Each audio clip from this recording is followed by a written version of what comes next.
I used to hate reading. I didn't really jump into reading till my probably freshman year of high school. But 4 books that I've read, and I've read since my freshman year when I started to really read, I've probably read only like 50 books, so not a ton, but there's been 4 books that really changed my life. Let's go over those today. So but before we start, if you don't like reading, for one, I get it, but for 2, you need to understand what it can really do. For me, the books I read mostly they're not fiction books, they're nonfiction. They're all very lifestyle oriented, business oriented, religion / spirituality oriented, things that that like benefit me, I guess. And like reading a fiction book, yes, is like can benefit me because like it's cool and like I enjoy them, but for me, I'd rather just read these. So if you don't like reading, I think you should pick up one of these and try it. And I'll explain what each one does and how they can help you, but I think they can help you a ton. I was gonna save this book for last, because best for last, but for people that might click off before they get to the end of the video, I really want this book to come across their face. So we're gonna do this one first. This book 100% changed my life. It is Rich Dad, Poor Dad. I think this is actually gonna be backwards for you. I don't know. I can flip it, maybe. Either way, Rich Dad, Poor Dad is one of the best books I have ever read in my entire life. It's by Robert Kiyosaki. And if you're unaware of who Robert Kiyosaki is, he's the richest man in Hawaii, and this is about his upbringing and how he became the man he is or learned the things he learned. It's a pretty short read-ish. I think it's, how many pages is it? Around 350 pages, so it's not that long, and it goes quick because, I mean, you're so hooked. What that book taught me is it taught me about what wealth really is and understanding the differences of rich and poor. In his eyes and the way he explains it, and I totally agree, poor isn't a state of how much currency you have and more of how much freedom you have in financially. So what that means is, let's say you have $1 million in your bank account, okay? But then let's say you spend 500,000 of it. You then have to work all these hours to get all of that money back, meaning you're trading your time for money. He talks about how learning to not trade time for money, but trade money for other people's time to then make you money. And he calls those assets. Assets are very different in a lot of people's heads. Assets are different. His version of asset is simply something that makes you money with little to no work. And that is my definition of an asset now. Because a lot of people say houses and cars are assets, and that's just false. Houses and cars depreciate in value, unless right now the housing market's insane. So technically, your house is worth way more than when you bought it. But that's just his version of assets. So learning what true wealth is, and then really goes down the benefits of making money work for you rather than working for money. I 100% recommend to read it. Just at least give it a shot. My dad gave this to me when I told him I wanted to start my own business. And as soon as I finished this book, I knew exactly how I was going to do it, what I wanted to do, and it changed me. So definitely give this book a read. The next one is The Power of Now. This is more of a spirituality kind of book.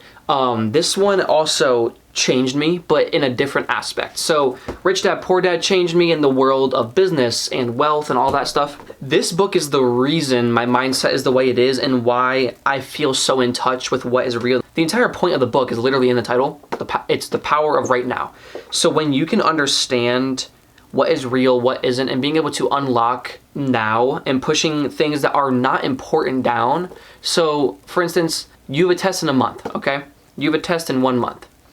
You have every right to be stressed about it. You have every right to be worked up, every right to study for all these things. But right now, is that test altering your life? No, it's not. It's going to in a month, but right now it's not. That does not mean don't study till the day of the test. But that means rather than stressing and putting things off to the side and your life just going downhill and declining because of something that's not important right now, just unlocking that. It also talks about your ego, which we talked about a couple of episodes ago in a podcast. This is not the book I was talking about in that podcast, but this is also one that talks about your ego. And just this book really helped me unlock, I feel it's gonna sound silly, but it helped me unlock my brain completely and just understanding what is real and what is just made up in my head. Our second to last book is The Psychology of Money. So I like this one because it's kind of a mixture of Rich Dad Poor Dad and The Power of Now, and the way that you learn a lot about the business world and finance and wealth, but what it does is it takes emotion and brings it into it. Rich Dad Poor Dad didn't really talk a whole lot about emotion. They talked about it a little bit at the beginning, about a couple of things, but this one really talks about how emotions can change how you spend money. Now, why would that be important? Because when you're doing what I'm doing and you're investing or learning the personal finance or business decisions, all of that is made completely off of emotion. So when you're able to really tap into the emotion of money and understanding what it can and can't do, you make much smarter choices. And the thing I learned a lot from this book is it's just money. What does that mean?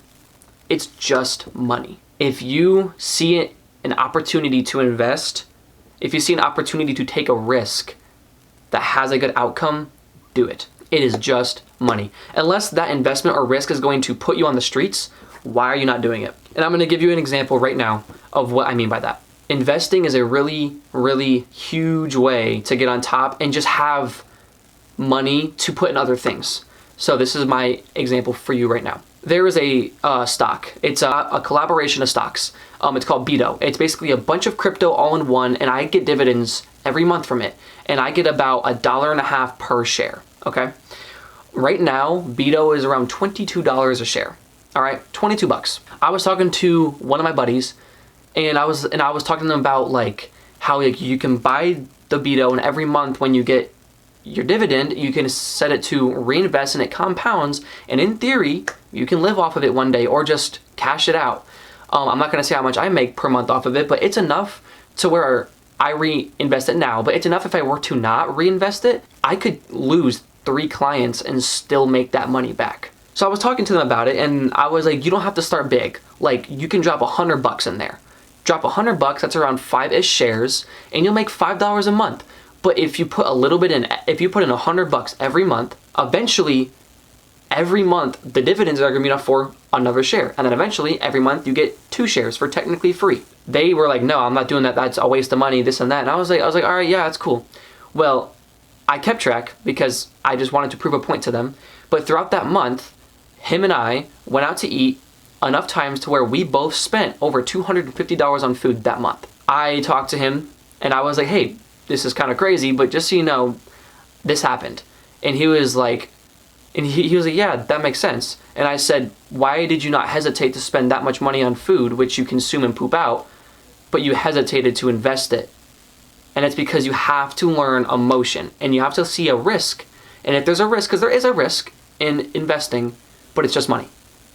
And there's a bigger risk in buying food. What are the chances that you buy a burger and it makes you money? Pretty low. The chances of you buying this stock, it will make you money. So it's just things like that. I'm like detaching from money and understanding that unless it's going to put you on the streets, it's just money. Do the risk, invest. And if you're having a problem like that, think about how much it costs, and then think like, okay, I ate out 3 times this week. That's probably about what, $60? I could have not done that. I could have stayed home and ate food for a lot cheaper and put the extra into investing for my future. Okay, our 4th and final book, The 7 Habits of Highly Effective People. This one is really just, it makes sense what it does. It talks, okay, for one, it's the longest book we have here. It's almost 500 pages, so it's a long read, but it's great. And it's pretty much in the name of what it does. It talks about habits, which I've talked about all the time and how important good habits are. I've talked about just being consistent with habits, and once they correspond together, they can be unbreakable. One of my favorite quotes is, a good habit can create anything, but a bad habit can destroy everything. And this one talks about 7 great habits that will make you successful. And I do pretty much all 7 of these. There's a few that I don't just because they're not relevant to me, but in ways I do them. But the habits in this book, if you do them, that corresponds with your life, because obviously the things in this book aren't going to correspond with everyone's life one-to-one, because that's just not realistic. But read between the lines, find out what is what, and correspond it to your life. So if you don't like to read, I would say just give it a shot. You can romanticize it. So go to a Barnes & Noble or a coffee shop and get a nice little coffee and go read. I don't know. But if you're going to read a nonfiction book that has something to do with lifestyle, spirituality, business, these are my number 1 recommendations for you. So So yeah, and if you want to hear more about any of these books in depth, I can totally do a video on each of them separately. So if you want to hear more and go in depth, so if you don't want to read the whole book, but you want to get the more of an idea of what it is to maybe inspire you to read it, let me know. I will totally go in depth. I could talk about each of those books for hours. I won't make a video that long because one, I don't want to edit it, and two, no one's gonna watch it. But if you want me to go in depth on those, totally let me know, and I will go in depth, and I'll show you how they even changed my life. But yeah, if you like these books, you can get them on Amazon. They're pretty cheap. I recommend checking them out.